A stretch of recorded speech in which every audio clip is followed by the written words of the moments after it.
खानदानी गरीब ससुराल।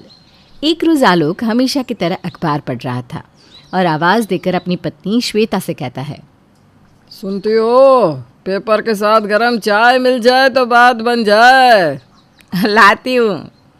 श्वेता 2 कप चाय बनाकर लाती है, 1 कप आलोक को देती है और 1 कप चाय खुद लेकर आलोक के बगल में बैठकर पीने लगती है। हमारी शादी को 25 साल होने को आ गए, लेकिन मुझे अभी तक ये समझ में नहीं आया कि तुम इतना क्या पढ़ते हो घुसकर। अरे बाबा, फिर से रेड पड़ गया अग्रवाल वालों के यहाँ। पता नहीं इतना पैसा कहाँ से लाते हैं। एक हम है जिसके पास खुद के खर्च के लिए पैसे पूरे नहीं हो पाते। आलोक की बात सुनकर नंदिनी वहाँ आती है। दिखाइए पापा पेपर एक बार। नंदिनी पेपर पढ़ती है और रेट के बारे में पढ़ती है। कितना पैसा इनके यहाँ, कुछ हमें भी मिल जाता तो मज़ा आ जाता नहीं। पता है, एक बार मैंने सुना था कि इनके यहाँ रेड पड़ी थी, तब बोरा भर भर के पैसे ये लोग अपनी छत से फेंक रहे थे। पापा, उस वक्त आपको भी एक बोरा लूट लेना चाहिए था ना, हम भी अब तक तो लखपति हो चुके होते। दोनों बाप बेटे को कोई काम नहीं है, उनके पैसे देखकर हमें क्या मिलेगा। बेटा, ये लोग अपने ही नौकरों को खड़ा रखते होंगे ताकि बाद में उन्हें वो फेंके हुए पैसे वापस मिल जाए। हाँ, तुम्हें तो जैसे बताकर कर रहे होंगे। अरे कोई नौकर वोकर नहीं थे। नहीं, आपको बताकर सब करते होंगे ना। अरे आप दोनों क्यों लड़ रहे हो? दूसरों की बातों से घर में कलेश क्यों कर रहे हो? बेटा, मैंने क्या गलत कहा? ऐसा कोई रिश्ता हमें मिले तब ना। तेरी शादी ऐसे ही किसी घर में हो जाए तो हमारी नैया पार हो जाएगी। छोड़ो, मुझे अखबार पढ़ने दो। श्वेता अपनी रसोई में चली जाती है और आलोक न्यूज़पेपर पढ़ने लगता है। नंदिनी भी तैयार होकर अपने कॉलेज के लिए निकल जाती है। रास्ते में बस उसके दिमाग में रेड वाली बात घूमने लगती है। नंदिनी को खोया खोया देख उसकी फ्रेंड स्नेहा कहती है, अरे क्या सोच रही है नंदू? इतनी देर से देख रही हूँ, तू किसी के ख्यालों में खोई है क्या? अरे यार क्या बताऊँ, आज अखबार में देखा किसी अग्रवाल परिवार में रेड पड़ी है। साला इतना पैसा देख के मेरे तो दिमाग के तोते उड़ गए। उनके घर में कोई लड़का तो होगा ही ना, तो उनके घर की किसी लड़की को पटा क्यों नहीं लेती? अरे पागल, बड़ा ना वो मुझसे पटेगा। मुझे तो उनके बारे में कुछ पता ही नहीं है। अरे गधी, पेपर में उनका एड्रेस दिया होगा। और तेरी अदाओं पर तो कोई भी फिदा हो जाएगा। लड़के लड़कियों की अदाओं पर मरते हैं, ना कि पैसों पर। अरे दिमाग चला अपना। नंदिनी कॉलेज जाती है और पूरा दिन यही सोचती रहती है कि इस खानदानी लड़के तक कैसे पहुंचूं।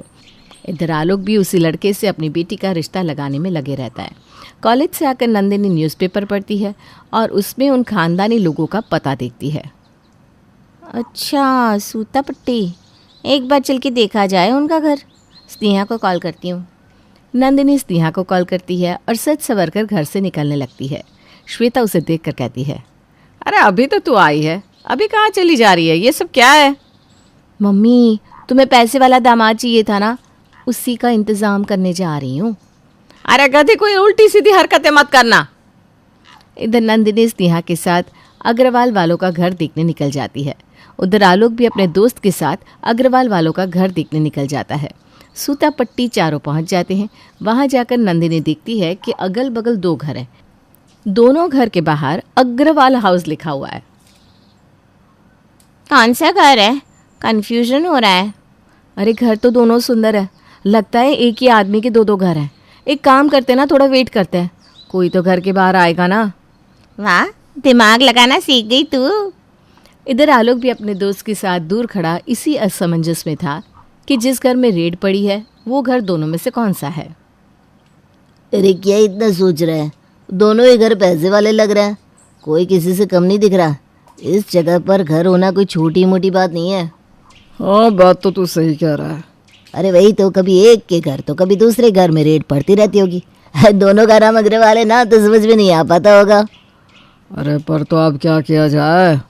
करना क्या है, बस पता चल जाए दोनों में से किसके घर में बेटा है, वहीं अपनी बेटी का रिश्ता भिजवा दे। एक काम कर, तो अपनी दुकान जा, मुझे यहीं बगल में काम है, मैं पता करता हूँ। आलोक चला जाता है। इधर नंदिनी और स्नेहा दूर खड़ी इंतज़ार करती रहती है। तभी अग्रवाल वालों के घर से एक लड़का निकलता है, सूट बूट में एकदम बाबू साहब की तरह। नंदिनी और स्नेहा उसे देखकर लट्टू हो जाती हैं। यार क्या हैंडसम है। तू अगर नहीं होती ना तो मैं ही इससे शादी कर लेती। मेरी तो सांस अटकी पड़ी है। अरे रुक ना, देख अब मैं क्या करती हूँ। नंदिनी अपनी स्कूटी से जाती है और जाकर उस लड़के के सामने खड़ी होकर अपनी गाड़ी खड़ी होने की एक्टिंग करने लगती है। अब इतनी धूप में स्कूटी दिखवाने कहाँ जाऊँ, कितनी धूप हो रही है। एक्सक्यूज़ मी मैडम, बुरा न माने तो आप मेरी गाड़ी से चल सकती हैं, मैं आपको छोड़ दूंगा। अब क्या करूँ, मजबूरी है, मुझे जाना तो पड़ेगा। नंदिनी अमन के साथ गाड़ी में बैठ जाती है। रास्ते भर दोनों एक दूसरे से बातें करते हैं और नंबर एक्सचेंज कर लेते हैं। इधर स्नेहा स्कूटी लेकर अपने घर चली जाती है। दोनों मिलने जुलने लगते हैं। एक दिन नंदिनी अमन से कहती है, मेरे घर वाले मेरे लिए लड़का देख रहे हैं, सोच रही हूँ शादी कर लूँ। क्यों, क्या मैं तुम्हें पसंद नहीं हूँ? मेरे पसंद होने से क्या होता है, तुम्हारे घर वाले मुझे थोड़ी ना अपने घर की बहू बना लेंगे। अरे क्यों नहीं बनाएंगे, बिल्कुल बनाएंगे, वो सब मैं देख लूँगा, तुम मुझ पर छोड़ दो। अमन के घर वाले नंदिनी के घर रिश्ता भेज देते हैं। लड़के का बायोडेटा देखकर आलोक कहता है, अरे ये तो वही अग्रवाल वाले हैं, मुझे मेरे दोस्त ने इस लड़के की तस्वीर भेजी थी। इतने बड़े घर से रिश्ता आया है, मेरे नंदिनी के तो भाग्य ही खुल गए। अरे तो तुरंत हाँ बोल दो ना इस रिश्ते के लिए। तभी वहाँ एक पड़ोसन आकर कहती है, शादी ब्याह का मामला है, कम से कम लड़के के बारे में पता तो कर लो और बिटिया से पूछो कि उसे लड़का पसंद है या नहीं। ज़रूरी नहीं कि पैसे वाले घर में लड़की खुश ही रहे। हाँ आप ठीक बोल रही हैं। श्वेता अंदर जाकर नंदिनी से बात करती है, अरे यार मम्मी कितनी मुश्किलों से अमन को पटाया है, ये पड़ोसनों के चक्कर में ना इसे जाने नहीं दूंगी मैं। आपको पता भी है कितनी मुश्किलों के बाद अमन मेरे प्यार में पागल हुआ है, ऐसे ही उनके घर से रिश्ता नहीं आ गया। तुम भी ना सबकी बात सुनना कम करो। ठीक है जी, आप उनसे बात कर लीजिए बस। आलोक फ़ोन करके अमन के पिता विश्वनाथ से बात कर लेता है। ठीक है, तब कल आप लोग आकर हमारा घर और बाकी सब कुछ देख लीजिए। अरे नहीं जी नहीं, देखना क्या है, आप लोगों के बारे में कौन नहीं जानता। हम तो बड़े धन्य हो गए जो हमारी बेटी को आपके जैसा परिवार मिला। अमन और उसके परिवार वालों के बारे में कोई कुछ भी पता नहीं लगवाता और दोनों की शादी बड़े ही धूमधाम से हो जाती है। शादी में अमन के घर वाले भर भर कर नंदिनी को जेवर चढ़ाते हैं और इतने जेवर चढ़ते देख आलोक की नाक ऊंची हो जाती है। शादी में आए लोग और रिश्तेदार तारीफ की झड़ी लगा देते हैं। आलोक ने तो लंबा हाथ मारा है, इतने बड़े घर में बेटी दी है, कम से कम 20 लाख का सोना दिया है लड़की को। शादी के बाद जैसे ही नंदिनी अपने ससुराल पहुंचती है, उसके स्वागत में बहुत सारे लोग खड़े होते हैं और उस पर फूल गिरा रहे होते हैं। ये सब देखकर नंदिनी मन ही मन सोचती है, अब मैं आराम से बस अपनी मनमानी करूँगी। घर तो काफ़ी बड़ा है, सोफ़े भी सुंदर दिख रहे हैं, मेरा कमरा तो ज़बरदस्त होगा, घर के लाडले बेटे का कमरा जो है। तभी रीना कहती है, बहू अपने घर में आ जाओ, कुमकुम की थाली में पैर रखकर। हाँ बेटा अंदर चली आओ। नंदिनी अंदर आती है, फिर रीना उसे एक और सोने का हार देती है। बहू ये हमारे खानदानी जेवर है, अब से ये सब तुम्हारे हुए, ध्यान रखना। हाँ जी मम्मी जी। चल अब कमरे में जा और आराम कर ले, थक गई होगी ना। नंदिनी अपने कमरे में जाती है और कमरा देखकर उसके तो होश ही उड़ जाते हैं। चौंकती हुई नंदिनी अमन से कहती है, क्या ये हमारा कमरा है? ये कितना नॉर्मल सा है। हाँ मुझे सिंपल चीज़ें ही पसंद है। ओह अच्छा, मैं तो डर ही गई थी एक बार के लिए। नंदिनी अपने माथे पर हाथ डालती है, उसके हाथों में फूल आ जाते हैं। नकली फूल? स्वागत में कौन नकली फूल बिछाता है? अमन नंदिनी के हाथों से नकली फूल ले लेता है और कहता है, अरे फेंक मत देना इसे, वापस इसे जमा करके रखेंगे, फिर कोई आएगा तो काम आएंगे। नंदिनी तो भौंचक्की रह जाती है। अरे इतना पैसा है तुम्हारे पास, फिर भी तुम्हें ये नकली फूल जमा करके रखने हैं? यार मैं इसे जमा करके लाया था बगल वाले अग्रवाल जी के घर से, जब उनके यहाँ शादी का डेकोरेशन खुल रहा था ना तब। खुद के घर पर आए दिन रेड पड़ती है और जनाब दूसरे के यहाँ से सामान लेकर आए। अमन नंदिनी की बातों पर ध्यान नहीं देता और सोने चला जाता है। नंदिनी भी सो जाती है। अगली सुबह नंदिनी जल्दी जल्दी नहा धोकर रसोई में जाती है। रसोई में नाश्ता बनाते वक्त बहुत गर्म हो जाता है। एग्जॉस्ट ऑन कर देती हूँ, बहुत गर्मी हो रही है। एग्जॉस्ट तो महंगा वाला लग रहा है। अमन भी ना इतना पैसा होकर क्यों ऐसे रहता है समझ में नहीं आता। कोई बात नहीं, मैं उसे ठीक कर दूंगी। नंदिनी एग्जॉस्ट ऑन कर देती है, लेकिन उसके बाद भी उसे राहत नहीं मिलती। पता नहीं अकबकाहट क्यों हो रही है, कहीं एग्जॉस्ट खराब तो नहीं हो क्या। नंदिनी नाश्ता बनाकर सबको परोसती है। नाश्ता देखते ही रीना कहती है, बहू ने आते ही रसोई संभाल ली, और मुझे क्या चाहिए। ये लो बहू तुम्हारा नेग। अमन लगता है हॉल का एसी काम नहीं कर रहा, बहुत गर्मी लग रही है। विंडो एसी तो 2 मिनट में ठंडा कर देता है। अरे बेटा ये एसी नहीं है, ये तो कूलर है। एसी का तो बस ढांचा है। क्या ये एसी नहीं है?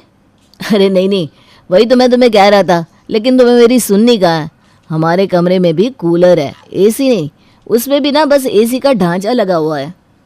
लेकिन ऐसा क्यों किया है? अरे बहू, एसी में कितना पैसा लग जाता है, कहाँ से आएगा इतना पैसा। इसीलिए हमने एसी का ढांचा इस्तेमाल कर लिया। अच्छा भी लगता है और लोगों को लगता है कि हम कितने अमीर हैं। मतलब क्या है? अरे यार तुम भी ना ये सब छोड़ो और नाश्ता करो हमारे साथ। नाश्ता तो बहुत अच्छा बना है बहू। इतने में ही पड़ोस की एक औरत वहाँ आती है। क्या रीना, बेटे की शादी की और एक मिठाई तक नहीं खिलाई? अच्छा तू थी ही नहीं यहाँ तो क्या करती मैं। हाँ, शादी में गई थी ना तू। बता क्या खाना है? मुझे तो काजू की बर्फ़ी ही पसंद है। अरे बर्फ़ी कौन सी बड़ी चीज़ है, मैं अभी तुरंत मंगवा देती हूँ। काजू की बर्फ़ी होनी चाहिए, ये नहीं कि काजू बोलकर तुम मूंगफली की बर्फ़ी खिला दे, जैसे तो घर के फर्नीचर के साथ करती है। पड़ोसन की बातें सुनकर नंदिनी को धक्का लग जाता है। कहीं पैसे वाले के चक्कर में मैं किसी गरीब परिवार में तो नहीं आ गई हूँ। अमन बर्फ़ी लाकर पड़ोसन को देता है। पड़ोसन बर्फ़ी खाकर चली जाती है। देखा माँ, आंटी को कुछ पता नहीं चला, मैंने आज भी मूंगफली वाली ही बर्फ़ी उन्हें खिला दी। ये सुनकर नंदिनी तुरंत पड़ोसन के पीछे भागती है। हाँ आंटी, आंटी एक मिनट, मुझे कुछ समझ में नहीं आ रहा, ये सब आप क्या कह रही थी? अरे बेटी, तुमने कैसे इन कंगालों के घर में शादी कर ली? ये लोग तो खानदानी गरीब है। क्या? हाँ, अमन के दादा परदादा सबका यही हाल था। मेरी बातों का यकीन नहीं है तो कुछ दिन रुको, तुम्हें सब पता चल जाएगा। नंदिनी के होश उड़ जाते हैं और वो अपने माथे पर हाथ रखकर कहती है, अगर इनकी बात सही निकली तो क्या होगा? मैंने अपने पैर पर खुद ही कुल्हाड़ी मार ली। नंदिनी वापस घर आती है और हॉल में लगे सोफे पर बैठने लगती है। तब रीना उसे रोकते हुए कहती है, अरे बहू थोड़ा आराम से बैठ। हाँ, सोफे के नीचे प्लास्टिक का चेयर लगा है, सोफे का तो बस ढांचा है। क्या इस घर में सब ढांचे ही है, असली का कुछ भी नहीं है क्या? अब क्या करे बहू, जितना है उसी में गुजारा करना पड़ता है। नंदिनी अपने कमरे में चली जाती है और अपनी माँ श्वेता को फ़ोन करती है। फ़ोन उठाती ही श्वेता कहती है, तेरे ससुराल वालों की सब तारीफ करते नहीं थक रहे थे, तुझे तो एक गिलास पानी भी नहीं उठाना पड़ रहा होगा। अरे कर मज़े इसी में। क्या मम्मी, क्या मज़े करूँ मैं, ये लोग तो खानदानी गरीब है। और फिर नंदिनी सारी बात अपनी माँ को बताती है। अरे बेटा तू पागल है क्या? इतना सोना तुझे चढ़ाया है, ये सब ड्रामा करना पड़ता है ताकि लोगों को लगे कि ये गरीब है और इनके यहाँ रेड ना पड़े। तू भी ना पगली। हाँ ये हो सकता है। अब नंदिनी का दिमाग शांत हो जाता है और वो नाश्ता करके अमन से कहती है, चलो ना आज मुझे अपनी BMW में घुमाने ले चलो ना, मैं बैठ के देखना चाहती हूँ कैसा लगता है। इसमें क्या है, चलो। नंदिनी तैयार हो जाती है। गाड़ी देखकर उसे सुकून मिलता है, लेकिन जैसे ही वो गाड़ी में बैठती है उसका सुकून छीन जाता है। BMW क्या अंदर से ऐसी नॉर्मल गाड़ी की तरह ही होती है क्या? अरे नहीं तो, ये तो मैंने BMW का एक ढांचा लगवा लिया है मेरी गाड़ी में। ये गाड़ी तो नैनो है। नंदिनी गाड़ी से उतर जाती है।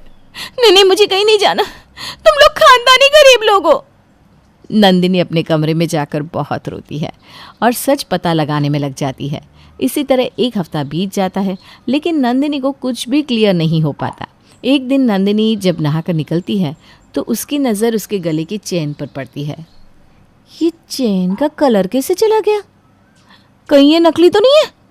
इतनी जल्दी तो सोने का चेन ऐसा नहीं हो जाता। नंदिनी रसोई में जाती है और एग्जॉस्ट खुलती है। पता नहीं साला क्यों लग रहा है, नाम का ढांचा लगा दिया है, काम कुछ नहीं करता। वो इसके अंदर तो कुछ भी नहीं है। नंदिनी एग्जॉस्ट के ढांचे को फेंक कर रसोई में एक टेबल फैन लगा लेती है और स्नेहा को कॉल करके कहती है, स्नेहा तू मेरे ससुराल के बाहर आकर मुझे कॉल करना, मुझे बहुत ज़रूरी काम है, सब गड़बड़ हो गया है। अरे बता तो ऐसा भी क्या हो गया है? अरे सब बताऊंगी ना शाम को। शाम को स्नेहा आती है और नंदिनी अपने सारे जेवर लेकर स्नेहा के साथ सुनार के पास जाती है। भैया आप ये देखकर बताओ ना, इस पे कितना % गोल्ड है? मैडम ये तो गोल्ड है ही नहीं, ये तो पीतल है और उस पर सोने की पॉलिश की हुई है। भैया आपने ठीक से चेक तो किया ना? हाँ मैडम, हमारा रोज़ का यही काम है। नंदिनी के आंसू निकल जाते हैं। स्नेहा मैं तो बर्बाद हो गई, खानदानी गरीब लोग हैं मेरे ससुराल वाले, अब मैं क्या करूं? मुझे तेरी हालत देखकर ना वो गोविंद और रवीना टंडन की कहानी याद आ गई, जिसमें दोनों गरीब होते हैं लेकिन एक दूसरे को पैसे वाले समझते हैं। यार तू भी ना, अभी मेरे मम्मी पापा को बोल मेरे ससुराल मुझे लेने आ जाए। स्नेहा श्वेता को फ़ोन करके उसे सब कुछ बताती है। आलोक और श्वेता उसी वक्त नंदिनी के ससुराल पहुंच जाते हैं। नंदिनी और स्नेहा भी घर पहुंच जाती हैं। समधी जी, मैं अपनी बेटी को लेकर जा रहा हूँ, तलाक के पेपर पहुँच जाएंगे आपके पास। अरे मुझे क्या पता था कि आप लोग खानदानी रईस नहीं, खानदानी गरीब है। मैंने कहा था लड़के वालों का पता लगवा लो, लेकिन आप दोनों बाप बेटी को तो मेरी एक नहीं सुननी। पैसे के चक्कर में कुएं में कूद गई। खानदानी गरीब लोग निकली ये तो। आंटी बाहर तो अग्रवाल का बोर्ड है और रेड भी तो अग्रवाल की यहाँ पड़ी थी ना। हमने गलत घर में अपनी बेटी दे दी। चल नंदिनी यहाँ से, इन भूखे नंगों के यहाँ मैं तुझे नहीं छोड़ूंगी। आलोक और श्वेता नंदिनी को लेकर वहाँ से जाने लगते हैं। तभी विश्वनाथ जाकर अपने अग्रवाल वाले बोर्ड को हटाकर अग्रवाला का बोर्ड लगा हुआ दिखाता है। ये सब हमने रेड से बचने के डर से ही किया, लेकिन अब मुझे कोई डर नहीं। जब मेरे घर की लक्ष्मी ही चली जाएगी तो अब रेड पड़नी है तो पड़े। मैं कुछ समझा नहीं। हम वही अग्रवाला है जिनके यहाँ रेड पड़ी थी। रेड दोबारा ना पड़े इसके लिए हमें ये एक्टिंग करनी पड़ी। तभी श्वेता मुस्कुराते हुए कहती है, मुझे तो पता था मेरी बेटी की किस्मत बहुत अच्छी है, सोने का चम्मच लेकर पैदा हुई है मेरी लाड़ो। नंदिनी अमन के गले लग जाती है। मैं भी खानदानी गरीबों की बहू हूँ। और सब हंसने लगते हैं।